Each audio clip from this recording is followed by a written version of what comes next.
All right, welcome back for Game 2 of our doubleheader.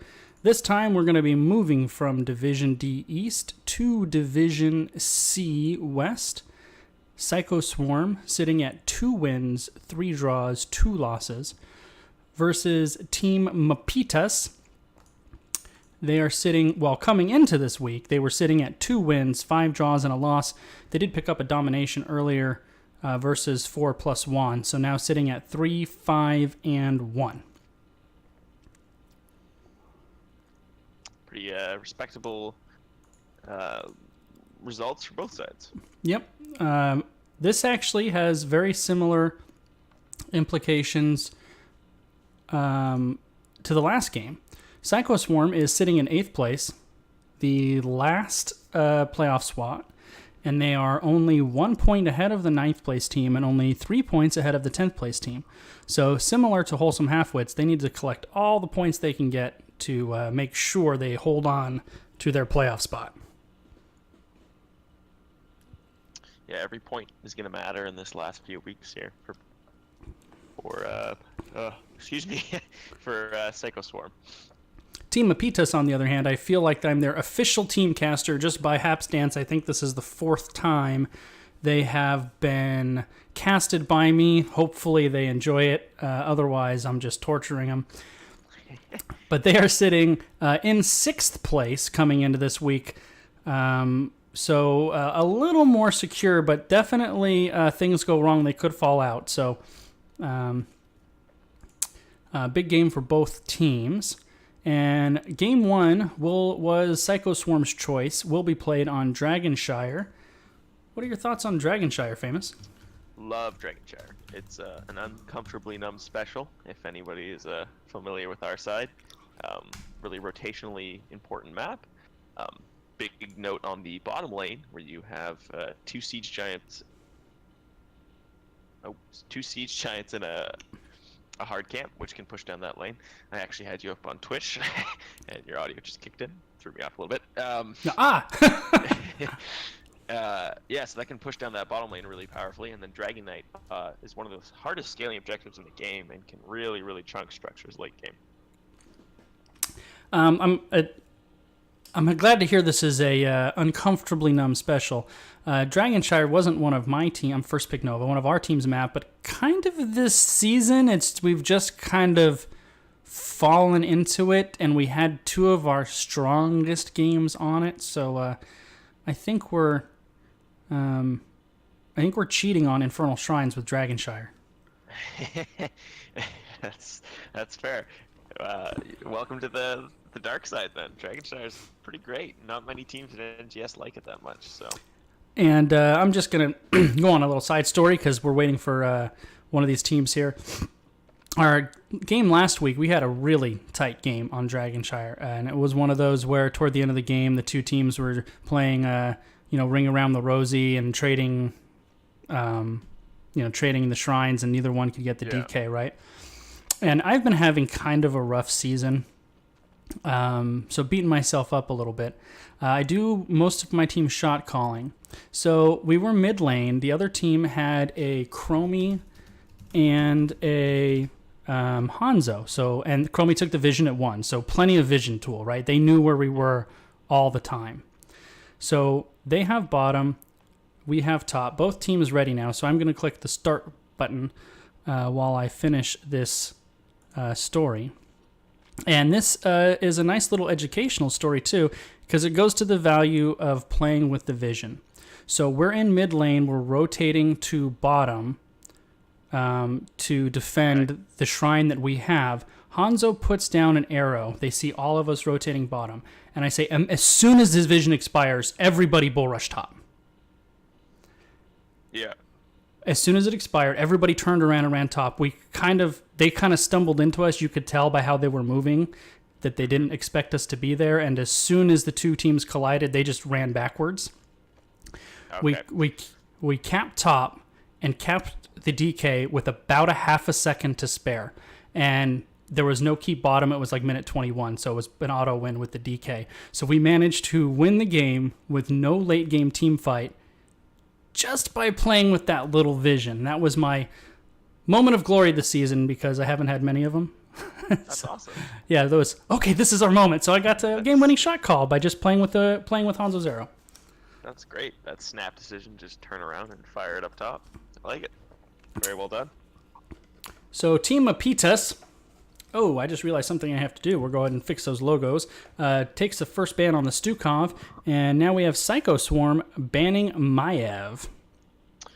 Yeah, early ban on the Stukov might imply a never mind. I was going to say Malfurion, but that's Garrosh instantly locked.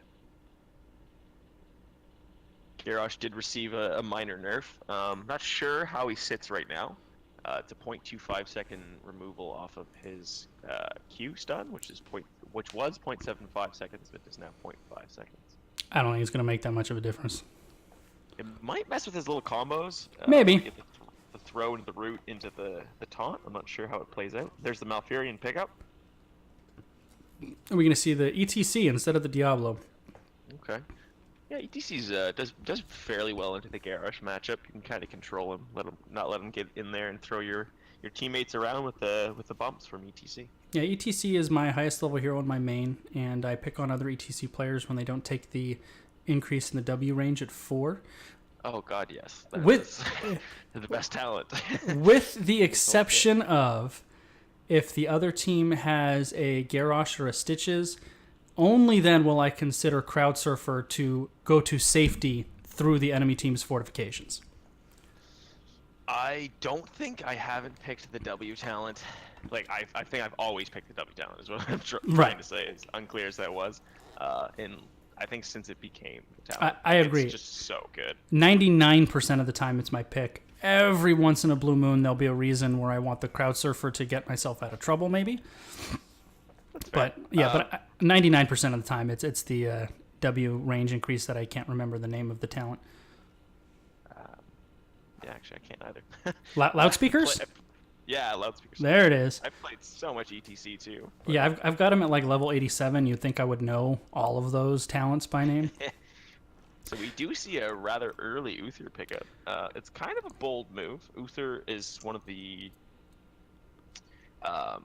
more exploitable supports in terms of drafting.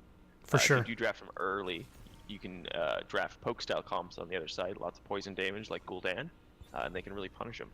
Yeah, that's actually nowadays the only time you see Lunara is when it's like a direct response to the Uther. But the Gul'dan does the same thing. Nazebo kind of does the same thing. Any spread long-term damage over time, Uther really has a hard time dealing with. Yeah, for sure. So it'll be interesting to see if they adapt their style to that on the side of the PyschoSwarm. Their other pick is Dahaka. So early pick on the solo lane. Dahaka is good on Dragonshire for the global as well. In our discussion with ETC, I wanted to bring it up, but we got sidetracked on the loudspeakers. The other reason ETC is good on here is you can spec him into the global if you want to, and on rotational maps, that's really important. Excuse me. Yeah, no, and you already see 3 interrupts on the side of yeah. Mapsio, so they have a lot to deal with that mosh pit. So it very well could be that stage dive, which is really strong. What I'm gonna guess the reason the Uther pick there is they have a D shield target in mind. Maybe we're gonna see like a Genji and a Leoric Malthael. That is a big front line coming out for PyschoSwarm. Yeah, Malthael or Leoric actually both trade very well into the Dahaka up top. So it'll be interesting to see who takes that matchup. I would send the Malthael up there. I think the Leoric is going to give the 4-man wave clear if they don't have somebody else to do it, especially after 4, where you can take one of the best named talents in the game, Neil Peasants. It's pretty great. It's So- kind of rather relevant to his whole idea too. Absolutely, yeah. I sidebar, I really want to see a Janitor Leoric skin as well.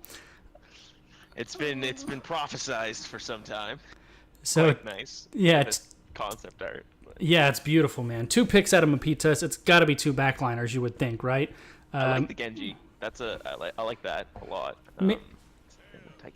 I was gonna say maybe not with the triple front line though, as there's no real backliner for him to pick on.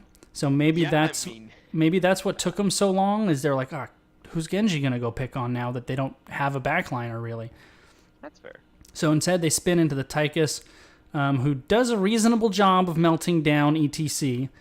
And Jaina, who has plenty of burst damage. I mean, you have the Garrosh flip into the Uther stun and into all of that ice magic that Jaina throws out. That's plenty enough damage to pick up a kill. Yeah, solid comp coming out from Team Mopsio. Lots of damage, lots of sustain. And not too, well, unless this is a cooldown here, not too much to punish that Uther. The Mouth Ale does apply a little bit of spread damage, but they are going for a triple frontline, so not going to be the highest damage output. And I will say, other than whatever they pick here, there's actually not a lot of great targets for Garrosh to throw. It is going to be a Chromie. I think I would have liked the Gul'dan. Uther can deal with that burst damage. He has the cleanse for the temporal loop. However, the Garrosh, whoever Holomyon on Garrosh decides to throw, if he throws ETC, ETC stands a reasonable chance to escape. If he throws Leoric, Leoric stands a reasonable chance to escape. If he throws Malthael, Malthael stands a reasonable chance to escape. So not a lot of great targets for Garrosh, actually. Yeah, and those aggressive throws for sure. More looking for the late game, where he combos his 13 and 16 talents. Sure. He can throw his the front line into their back line and get a stun from the throw, as well as a shield from the consequent Q to follow up. So who won this draft here, Famous? I think hands down, this is a Mapsio draft win, in my opinion. For the record, as their official caster, it is Mapitas. Just so you know. Mapitas, sorry. You can correct me there for sure. All right, so for Team Mapitas, we have Mac on Tychus, Holomyon on Garrosh, BNet player on Dahaka, Nima on Jaina, and Donasso on Lumberjack Uther. If you read the skin description on Lumberjack Uther, it specifically states it is actually a Canadian lumberjack, by the way. Making me proud. On this side of PyschoSwarm, we have Yuzikov on Malfurion. That's a hard one. Cheese Sticks on the Chromie. We have Cujo on Malthael. Magic Walrus, great name, on Leoric. And Karsnig Guitars on ETC. And appropriately named with the guitars on an ETC. We are getting dragged here, taking a lot of damage. And yeah, Tychus going to pick up the early kill. Overkill enough to chase him down. So I agree with you. I think Mapitas has a little bit of a stronger, more well-rounded comp.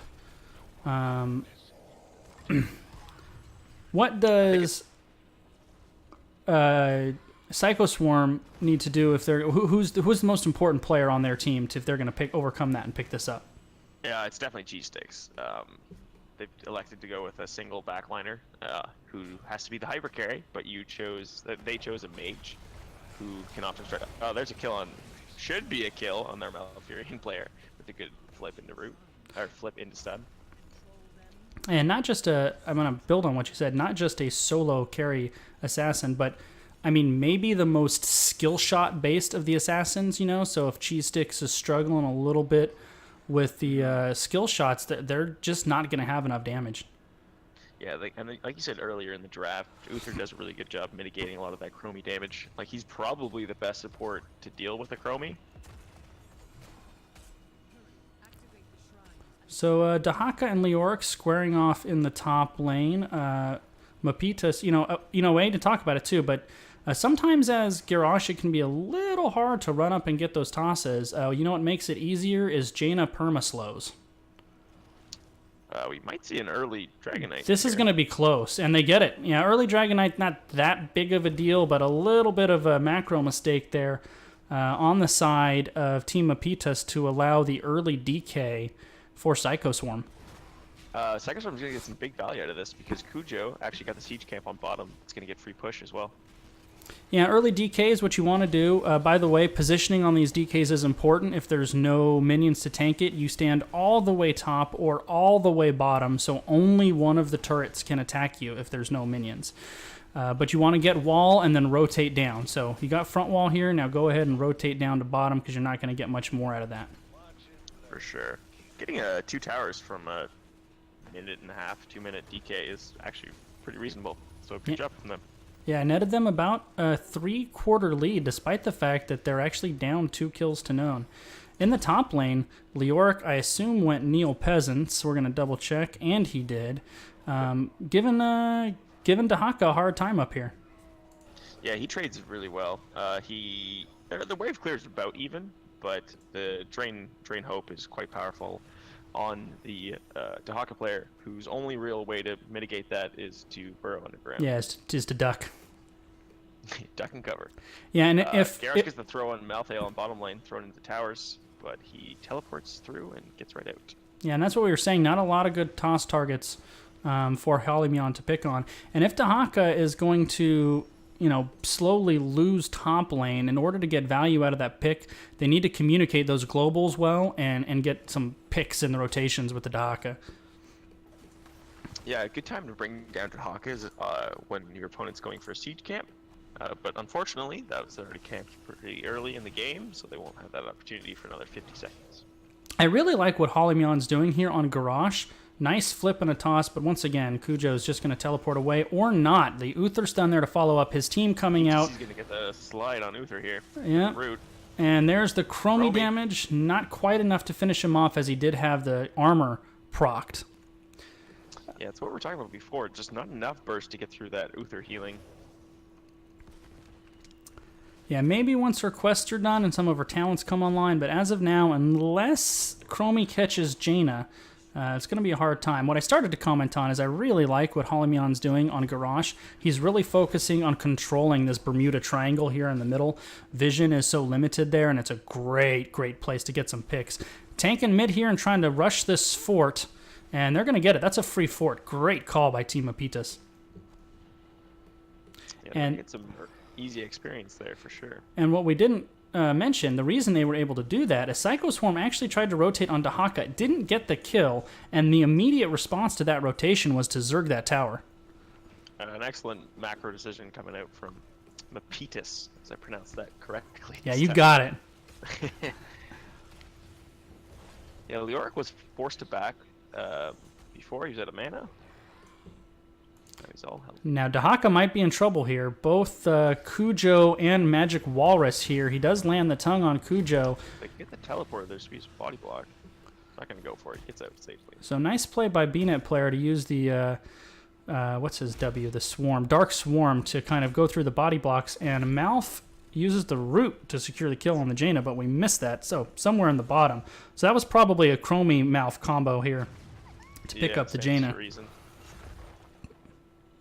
Now, it will take these two a little while to kill Halimeon between just the two of them.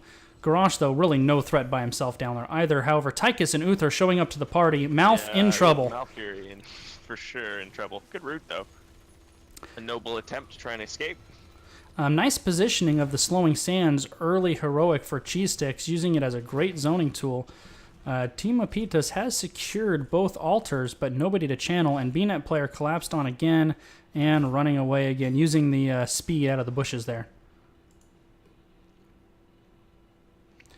So 10 advantage for about 5 seconds will go to PyschoSwarm. The aforementioned Slowing Sands coming out of Chromie, Twilight Dream on Malfurion, Mosh Pit up top, and this will be a trade and kill. Trade. Last rates. It is Mosh Pit, despite all the interrupts on ETC. Last Rites on Malthael and Entomb. I think that was an Entomb Last Rites combo. Top is both on cooldown right now out of Leoric. That would be correct. Now, Halimeon needs to be careful when you toss a Mosh Pit ETC, though. Nothing feels worse than throwing ETC into like a 4-man Mosh Pit. Yeah, no, for sure. You're really giving you the opportunity to slide onto your back line, so you gotta be careful with that. Speaking of mosh, big 3-man mosh. Jaina will 100%, and there's the dream follow. A little early, though. Jaina wasn't caught in that. The D shield keeps nice Jaina D-shield. alive. Trading heroics here very well. Mosh canceled? Felt a little short. I don't think it was canceled. I'm not quite sure. Was it a pre? I don't know why the dream seemed to not proc on Jaina, because the Malfurion did a really nice job of walking into that and kind of waiting it out to time it. I think the Jaina got the ice block off in time. Maybe that was it. It was just that close. That always feels bad when you hit a big 3-man mosh like that and aren't able to secure a kill on Jaina. Cujo trading out really well into Mac in mid lane. Here's going to be a last rights kill on Tychus. So Malthael paying big money. Cujo making the plays for PyschoSwarm here. Still a close game, though. Yeah, all in all, not that much structural damage. A couple towers here and there. Yeah, not going to be a Dragon Knight just yet for either side. Not a whole lot of rotations coming at either team other than PyschoSwarm going top. Once again, to try to get that Dahaka. We'll poke in quickly here, but BNet player just never seems to be in any trouble. Always. Did they get him? I cut away for a second. It looks like they're gonna. With the last rights. I spoke too soon. He always seems to be able to get away, but a Ring of Frost misses, but Cheese Sticks in a big trouble. Big ice block out of Nima to dodge all of that damage. Good taunt. Good stun. And good Twilight Dream. However, Mac on Tychus coming to reinforce will force PyschoSwarm back behind their walls. We see Bye-Bye coming from Chromie. You don't see that very much in competitive. No, you do not. Worked out there. Curious to see what Magic Walrus does on the Leo. Nice power slide. That is a D-shield to save Tychus. Otherwise, he was in a world of hurt. Cujo absolutely wrecking. And picks up, that is the third, I believe, or fourth last rights kill. Jaina in trouble. Garrosh entombed. There's a big mosh pit. However, Hawk is going to try and sneak this he's lane. No, not get it, because Cheese Sticks is on the point. A nice try there by BNet player, but heads up by the side of PyschoSwarm to make sure they didn't lose that there. When we were talking about heroics, you and I seem to think that we tend to favor a little bit stage dive in this scenario. But Mosh Pit, I don't think ever a bad choice. No, for sure. I mean, even if you never pull the trigger on Mosh Pit, just the threat of it can force your opponent to hold cooldowns and play a lot differently. 100% took the words out of my mouth. I think it's the only heroic in the game that you can make the argument of never using it was hugely impactful. Yeah, it's true. It's a little strange, but it works out. And all you need is one big mosh pit to absolutely turn a game. We actually saw that bottom. However, they're going to be... no, they got the fort. Leoric teleports away. The Dream secures the kill on the Uther. Magic Walrus running for his life. Leoric gets out, but no, he escapes. Now ETC in trouble in the middle of Jaina, Commandeer Odin, stun, slowed. There he goes. So a 1-for-1 in a long-running skirmish.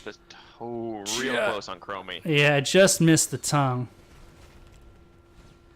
So early siege advantage for PyschoSwarm, and a slight level advantage, but very close game. 7 kills to 6, and certainly not anywhere close to decided. So Cujo trading out on Hollymon here on bottom. If he's got lots of last rights up. And he does. Yeah, this is a kill. That is one of the... Oh, they're going to get the counter kill here, potentially. He's got no teleport target. He should be going down. What I started to say before they picked up the counter kill on the Malthael is, we didn't talk about it in draft, but Malthael really gives Garrosh a hard time with all of his abilities that just ignore that armor. Yeah, for sure. Tychus in trouble. Good power slide. Max gonna... Yeah, I think he went... these guys in trouble right here, the Jaina and Dahaka, though. There's a two-man mosh pit. Interrupted by... I'm not sure what, to be honest with you. I think it was the grenade. Maybe.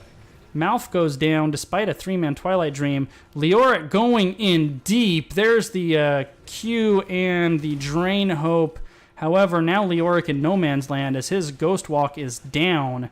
Cheese Sticks also in trouble. Odin pop. Team Mapitas going for the gusto.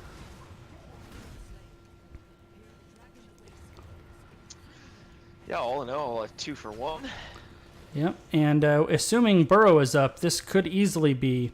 Hey, there he goes. There he goes, yeah. And you can see Garrosh already posturing mid, just in case. They're going to get it. There's not anybody in position here, except for the Archer minions. But he is not interrupted. Hollymon will pick up the DK. Yeah, every once in a while, those minions can be MVP and block that. Yeah, for sure. You got to really be careful how you path to that, because if they're already attacking you, they'll follow you. But if you get there fast enough, they won't. So Leoric, worth noting, did take the E talents at 13 and 16. So we really want to watch those ghost walks by Magic Walrus into the back line of Team Mapitas here. If you can damage reduce enough of their team, can really turn team fights around. Yeah, Leoric is really unique in that way. If your opponent does have a hyper carry, which in this case they kind of do, with a Jaina in the Tychus, I guess is a little more split damage. But if you can negate a lot of damage there, sorry, it's a team fight going on. Yeah, they got the toss onto the Mouth, who was basically insta-gib. The friendly toss, Dahaka securing the kill on the Leoric. Nice job by Team Mapitas. Mouth right... force out Divine Shield, but he's going to pay for it with his life. Yeah, Tyke is still running for his life. That's going to be 2-0 in favor of Mapitas, though. 3 all in all, Leoric early. Oh, that's right. Yeah, I forgot the Observer is still bugged. It doesn't show the Leo death. So actually 3-0. Yeah, the into the fray onto Dahaka was pretty pretty nice there into the tongue. Yeah, it was. I'd like to see that right over top of the Entomb. That's awesome. So Team Mapitas down structurally early, sees the momentum for sure, and now riding high. They have caught up in level and are slowly painting the map red. Magic Walrus and Cheese Sticks. This is ambitious at best. They are in... Dahaka and Garrosh are going to collapse on Cheese Sticks here. ETC going to be too late. Cheese Sticks going down. It's not a good idea, if you can avoid it, to have the first men in be your backliners. Leoric falls as well. So early lead advantage crumbling before our eyes here for PyschoSwarm. Huge push on bottom as well. You have Siege Giants into that mercenary night camp as well. Will make short work of this bottom fort. Yeah, I think if you're the side of PyschoSwarm, you just got to concede this here and put your defense down at the keep wall. Mapitas could go for the aggressive Siege Giant invade as well to make this. Yeah, Malthael not here. He's offlane pushing. There's a great toss on a Malfurion. A big power slide to try to get him out alive. However, big ring. A bigger ring, and he will not. Leoric diving in deep, trying to lower the damage on himself. He will get away because of the length of that, but this bottom keep is not long for this world. I imagine. Opening up the win condition too, if they can solidify the Dragonite. Nice ghost walk there by Magic Walrus to avoid the toss and lower the damage on that keep. Keep it up a little high, a little longer. There he goes again. That ghost walk always seems to be up. Good throw. They're getting a little aggressive here. They're down 2 members. I am surprised they are conceding this fort for Team Mapitas at the 5-3 advantage in 20s. I would think they want to take that bottom keep. Instead, posturing for the DK. PyschoSwarm has the numbers right now. Odin popped pretty early.